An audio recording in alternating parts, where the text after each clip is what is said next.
الاهلي راح السعوديه امبارح عشان يعلم اتحاد جده السعودي الكوره. راح يقول لهم ان ملهاش لازمه بفلوس ومصاريف ونجيب نجوم العالم وبنزيما وكانتي. لا يا باشا، احنا باقل الحاجات اللي عندنا هنكسبكم وبالتلاته وعلى ملعبكم. جمهور الاهلي راح الاستاد وعرف جمهور اتحاد جده السعودي ان مفيش جمهور بعد جمهور الاهلي، ان جمهور الاهلي ده هو التشجيع وهو اساس الدعم.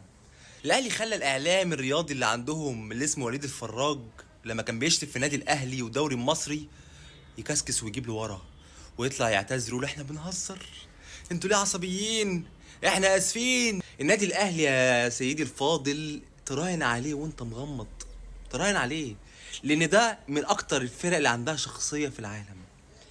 فالنادي الاهلي راح السعوديه يفهم السعوديين ويفهم اتحاد جده السعودي ان محدش بيعمل عقده للاهلي، الاهلي اللي بيعمل عقد.